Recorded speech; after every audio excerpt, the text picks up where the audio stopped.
Cześć, Bartek Urban, zapraszam do testu Volkswagena Kalifornii. Dni obecnej generacji Volkswagena Kalifornii, czyli małego kampera na bazie multivana, są już policzone. W momencie jak widzicie ten test, to produkcja została już zakończona. Może i konfigurator jeszcze działa, ale produkcja została zatrzymana, a na horyzoncie jest już nowa odmiana. Czy lepsza? To się okaże. Ja postanowiłem pożegnać tą generację wycieczką. Wycieczką do miejsca, o którym od zawsze marzyłem, czyli do Legolandu w Danii, tego prawdziwego. Kierunek nieprzypadkowy, bo raz, że noclegi są tam bardzo drogie, więc mogłem niemal za darmo nocować, a dwa, jest to idealny dystans, żeby sprawdzić takie auto i to w warunkach niemal zimowych, bo w nocy temperatura spadała do 2 stopni, co z namiotem na dachu wydaje się nieco szalonym pomysłem. Tutaj macie znacznik czasowy, gdzie przeskoczyć do relacji z Legolandu, a ja zapraszam do krótkiej prezentacji Kalifornii. Kalifornia to mały camper na bazie transportera czy tam multivana, który w testowanej generacji jest na rynku od 2015 roku jako właśnie 6. generacja transportera. W 2019 roku było odświeżenie, czyli tak zwana odmiana T6.1. Wersję Kalifornia od razu można poznać po markizie zamontowanej z jednej strony, złączu od prądu czy po rozkładanym dachu. Całe rozkładanie trwa około 30 sekund i w odmianie Ocean, czyli tej, którą testuję, jest elektryczne, ale w podstawowych wersjach jest ono manualne. Podobnie jak w podstawie, nie ma na przykład rolety z boku, która przecież nie każdemu jest potrzebna. Ale dach rozkładany jest zawsze, bo są na przykład wersje tylko z samym dachem rozkładanym i z normalnym wnętrzem. No wiecie, tam w środku mamy po prostu fotele i nic więcej. W moim egzemplarzu miałem wnętrze z kuchnią, zlewem, 42-litrową lodówką oraz z szafkami, dzięki czemu to auto spokojnie może być kamperem na dłuższą wycieczkę.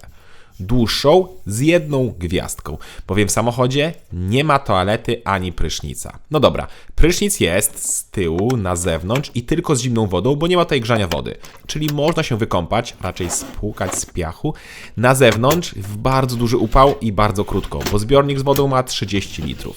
Są nawet takie specjalne parawany zakładane na tył, żeby dało się właśnie wykąpać bez skrępowania. No ale toalety nie ma i to jest tak zwany krzakosrak, czyli musimy znaleźć miejsce, żeby załatwić swoją potrzebę.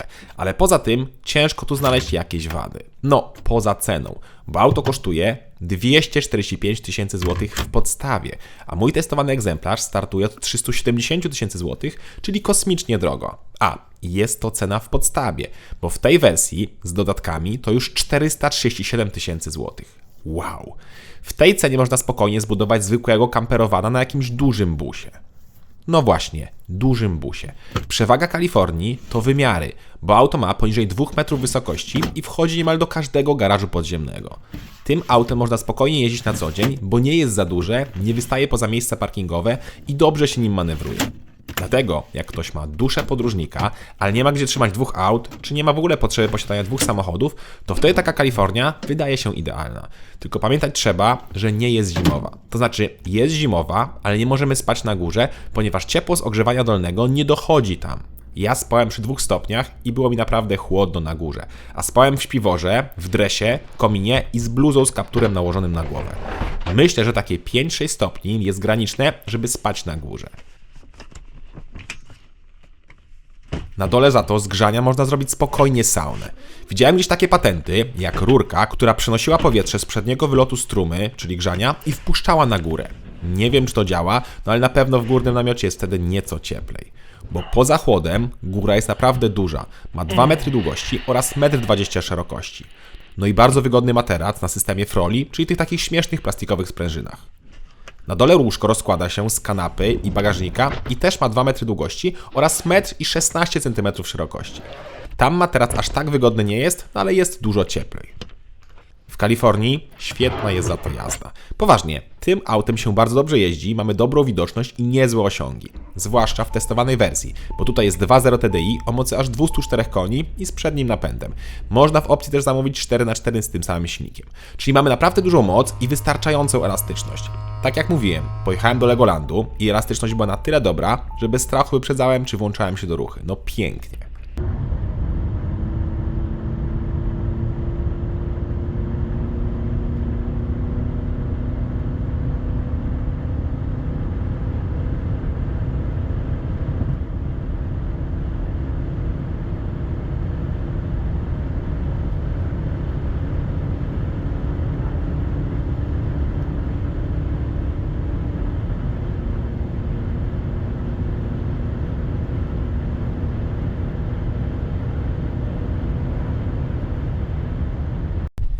ktoś się nie boi, to prędkość maksymalna to 203 km na godzinę.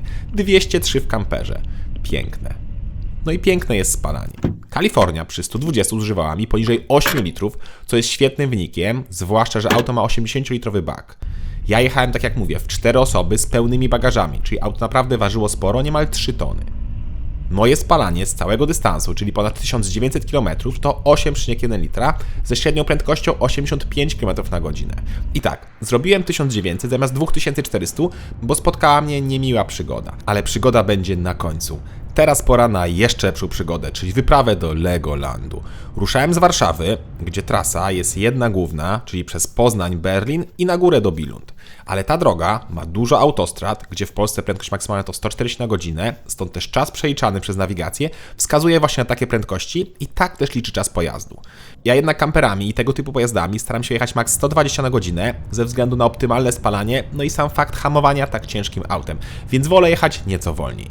W związku z tym postanowiłem ominąć autostrady, przynajmniej częściowo, co również uchroniło mnie od zapłaty niemal 130 zł w jedną stronę, co uważam za zbyt wysoką kwotę. Różnica w czasie, według Google'a, to około 60 minut, a w rezultacie było to nieco poniżej 40 minut, bo tak jak mówię, na autostradzie nie jechałbym 140, tylko 120. 130 zł za 40 minut to uczciwa rekompensata, więc tak też pojechałem. Droga bardzo dobra, widoki świetne i auto sprawdziło się rewelacyjnie. Ruszyłem w czwartek koło 15 z Warszawy i koło północy byłem pod Hamburgiem, gdzie zanocowałem, a z samego rana o 6 rano ruszyłem dalej. O 9:45 byłem pod Legolandem, czyli idealnie 15 minut przed otwarciem. I tutaj kolejna podpowiedź. Parking P6 przy Legolandzie jest bezpłatny, wszystkie pozostałe są płatne. I ten P6 jest równe 7 minut i 30 sekund od głównego wejścia. Tak, mierzyłem czas ze stoperem, jak szedłem tam z dziećmi. No ale dzieci w takie miejsce to wiadomo, że idą szybko. Zresztą ja też. I zanim wejdziemy, to cennik. Jednorazowe wejście do Legolandu od osoby to koszt od 300 koron, czyli obecnie około 172 zł. Jak kupujemy dwudniowy bilet, to koszt takiego od osoby to od 468 koron, czyli od około 270 zł. Mówię bo na przykład bilety w weekend są nieco droższe niż na tygodniu, trzeba to sprawdzić na stronie Legolandu, gdzie jest kalendarz z cenami. Oczywiście, najlepiej jest kupić przez internet, wtedy jest najtaniej. A jak ktoś ma katalog Lego, albo zna po prostu ten kod, to w nim jest właśnie kod upoważniający do zakupu drugiego biletu za darmo. Jednak wtedy pierwszy bilet ma normalną cenę, czyli niepromocyjną, a ta promocja jest prawie zawsze i w rezultacie ja przy zakupie 4 biletów oszczędziłbym około 40 zł. Więc kupiłem po prostu jeden, dwudniowy dla 4 osób i łącznie zapłaciłem niemal równe 1200 zł. Cena za bilet dziecięcy i dla dorosłych jest taka sama i uważam, że około 300 zł za 2 dni od osoby to jest uczciwa cena. I 2 dni to jest naprawdę minimum, jeśli chcecie zwiedzać. Oczywiście da się w jeden dzień, ale musielibyście trafić, że jest super pusto. 2 dni jest idealnie. Zwłaszcza, że Legoland to niesamowite miejsce. Niesamowite, bo tam nie ma tylko budowania z Lego i wszystkiego z Lego, tylko jest tak naprawdę park rozrywki. Są tam karuzele, rollercoastery, wodne atrakcje, komnaty strachu, no jest tutaj wszystko, żeby dobrze się bawiły i dzieci, i dorośli.